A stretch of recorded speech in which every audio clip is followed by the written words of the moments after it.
भारत सरकार ने विदेशों में फंसे भारतीयों को वापस भारत लाने के लिए सुविधा प्रदान करने की अनुमति दे दी है। यात्रा की व्यवस्था हवाई जहाज या नौसेना के जहाज़ों द्वारा की जाएगी। इस संबंध में एसओपी तैयार की गई है और आज जारी कर दी जाएगी। विदेश मंत्रालय के दूतावास और उच्च आयोग ऐसे व्यथित भारतीय नागरिकों की सूची तैयार कर रहे हैं। ये सुविधा पेमेंट बेसिस पर उपलब्ध कराई जाएगी। हवाई यात्रा के लिए नॉन शेड्यूल्ड कमर्शियल फ्लाइट्स का इंतजाम किया जा रहा है। ये यात्राएं फेज्ड मैनर में 7 मई से प्रारंभ होंगी। फ्लाइट लेने से पहले यात्रियों की स्क्रीनिंग की जाएगी। केवल एसिम्प्टोमेटिक ट्रैवलर्स को ही यात्रा की अनुमति होगी। यात्रा के दौरान सभी यात्रियों को स्वास्थ्य मंत्रालय और सिविल एविएशन मंत्रालय द्वारा जारी किए गए प्रोटोकॉल्स जैसे हेल्थ प्रोटोकॉल्स आदि का पालन करना होगा। गंतव्य पर पहुंचकर सभी को आरोग्य सेतु ऐप पर रजिस्टर करना होगा। सभी की मेडिकल जांच की जाएगी।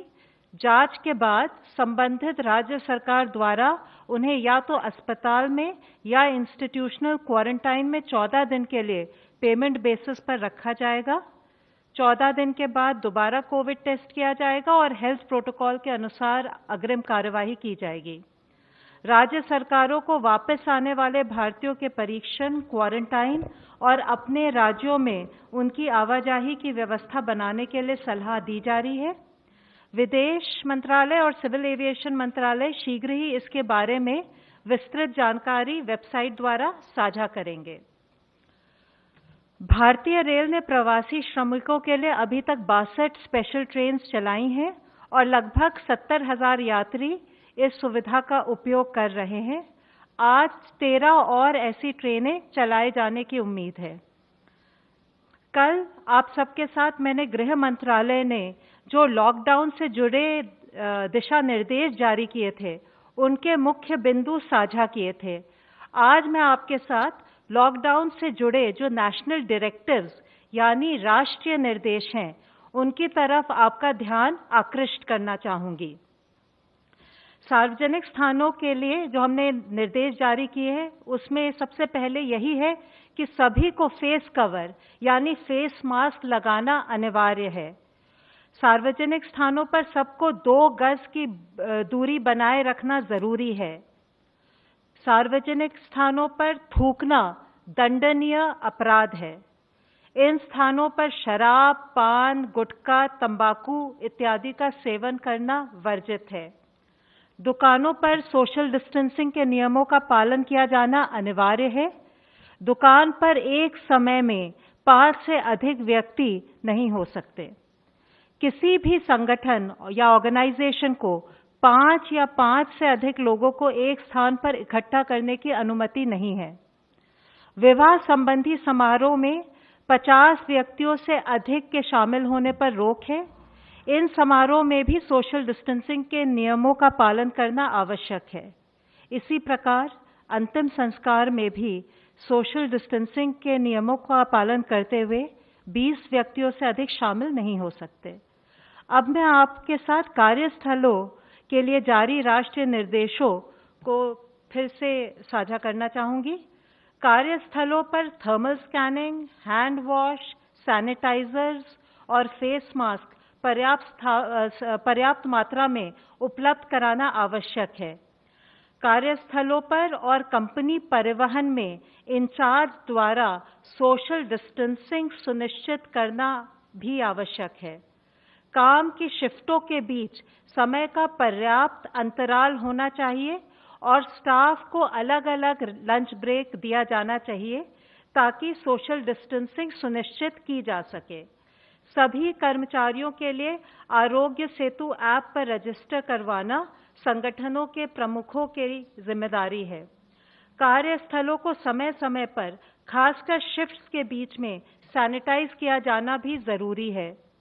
सभी कार्यस्थलों पर कोविड-19 का उपचार करने वाले निकटवर्ती अस्पतालों की सूची उपलब्ध होनी चाहिए। क्वारंटाइन के लिए भी स्थान चिन्हित करके रखना चाहिए। बड़ी बैठकें यानी फिजिकल मीटिंग्स को अवॉइड करना चाहिए। सफाई और हाइजीन बनाए रखने के लिए स्वच्छता के उत्तम तरीकों के बारे में जानकारी और प्रशिक्षण आयोजित किया जाना चाहिए। आशा है इन सब के अनुपालन से हम कोविड-19 की चेन को तोड़ पाएंगे। धन्यवाद। धन्यवाद। अब मैं रिक्वेस्ट करता हूं हेल्थ मिनिस्ट्री रिप्रेजेंटेटिव से please.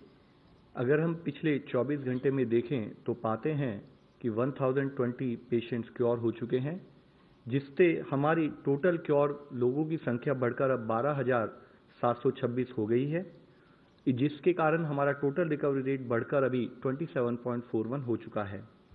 Total 32,138 cases active medical supervision में हैं। पिछले 24 घंटे में 3,900 एडिशनल केसेस कंफर्म नोट किए गए हैं, जिसके कारण हमारी कुल कंफर्म केसेस की संख्या अब बढ़कर 46,433 हो चुकी है। पिछले 24 घंटे में भारत में कोविड-19 के कारण हुई डेथ्स में 195 केसेस का इंक्रीज नोट किया गया है, जिसके कारण कुल डेथ्स की संख्या अब बढ़कर 1,568 हो चुकी है। पिछले 24 घंटे में हमने कंफर्म केसेस और डेथ्स की संख्या में अब तक का हाईएस्ट इंक्रीज नोट किया है। हम एक इन्फेक्शियस डिजीज से डील कर रहे हैं, इसलिए timely reporting of cases and there management is very crucial. कुछ राज्यों में यह गैप नोट किया गया था, जिसे आफ्टर ड्यू परसुएशन अब एड्रेस किया जा रहा है। स्टेट्स के लेवल पर यह जरूरी है कि based on cases reported, contact tracing, active case search और क्लिनिकल मैनेजमेंट ऑफ केसेस को इफेक्टिवली इंप्लीमेंट किया जाए। जहां हम सब लोग कोविड से लड़ने के लिए सभी तरह के एफर्ट्स कर रहे हैं, यह भी जरूरत है कि नॉन कोविड हेल्थ सर्विसेज भी नागरिकों को मिलती रहें। हमने delivery of non essential health services के बारे में ऑलरेडी 14 अप्रैल को गाइडलाइंस जारी की थी। हमें इंश्योर करना है कि गवर्नमेंट और प्राइवेट नॉन कोविड फैसिलिटीज में जिस जोन में वह जिला पड़ता है, उसके अनुसार सारी सर्विसेज प्रोवाइड की जाएं। Immunisation, maternal and child health services, services for critical ill patient जैसे कि डायलिसिस, कैंसर, डायबिटीज, टीबी और ब्लड डोनेशन जैसी सर्विसेज सुचारू रूप से चलती रहें। यह सीजन वेक्टर बॉर्न डिजीजेज जैसे डेंगू, चिकनगुनिया और अन्य बीमारियों के लिए भी कार्य करने का सीजन है। जरूरत है कि फील्ड फंक्शनरीज इन कार्यों को सुचारू रूप से करते हुए अपनी सर्विसेज रूरल और अर्बन एरियाज में सुचारू रूप से प्रोवाइड करते रहें। माननीय स्वास्थ्य मंत्री जी ने हाल ही में बिहार राज्य के स्वास्थ्य मंत्री जी के साथ वीडियो कॉन्फ्रेंस के जरिए acute encephalitis syndrome AES cases का भी रिव्यू किया है। उन्होंने राज्य को आश्वासन दिया है कि स्वास्थ्य मंत्रालय उनके हेल्थ सिस्टम को स्ट्रेंथन करने के लिए नेशनल हेल्थ मिशन के द्वारा सभी तरह का सपोर्ट प्रोवाइड करेगा। आज ग्रुप ऑफ मिनिस्टर्स ने कोविड-19 के संबंध में माननीय स्वास्थ्य मंत्री जी की अध्यक्षता में अपनी 14वीं मीटिंग की।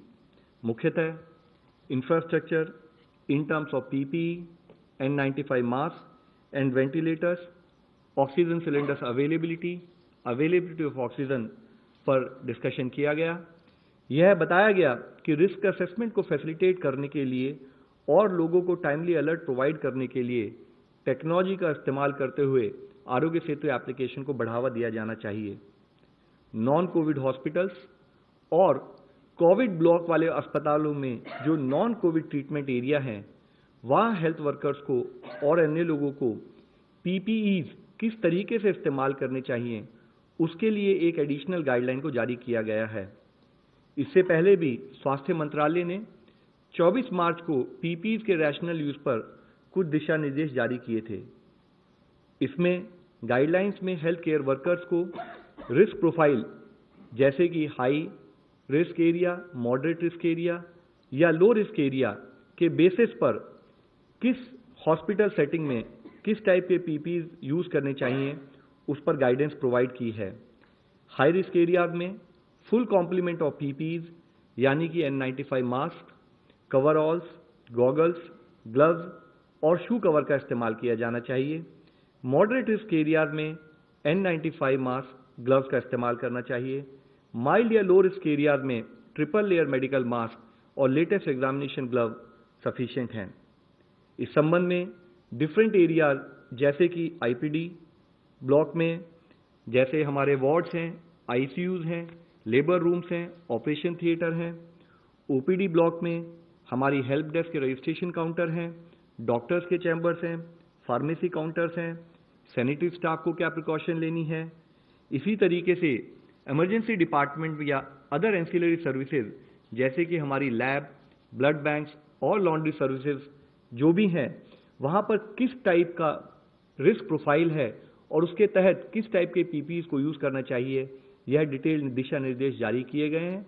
आप सबके द्वारा रिक्वेस्ट ये है कि कम्युनिटी में हमारे जितने भी गवर्नमेंट और प्राइवेट हॉस्पिटल्स हैं वो इन गाइडलाइंस जो कि हमारी वेबसाइट पर भी उपलब्ध हैं उसको समझते हुए उसके हिसाब से कार्य करें। कोविड-19 दुनिया के अभी सभी देशों में फैल चुका है। इस लड़ाई में केस मैनेजमेंट के साथ साथ जब हम लॉकडाउन को रिलैक्स करते हैं तो यह लड़ाई हमें काफ़ी रिस्पॉन्सिबिलिटी के साथ लड़नी होगी। माननीय प्रधानमंत्री जी के अनुरोध अनुसार शुरू से ही यह लड़ाई सरकार के साथ देश का हर नागरिक लड़ रहा है।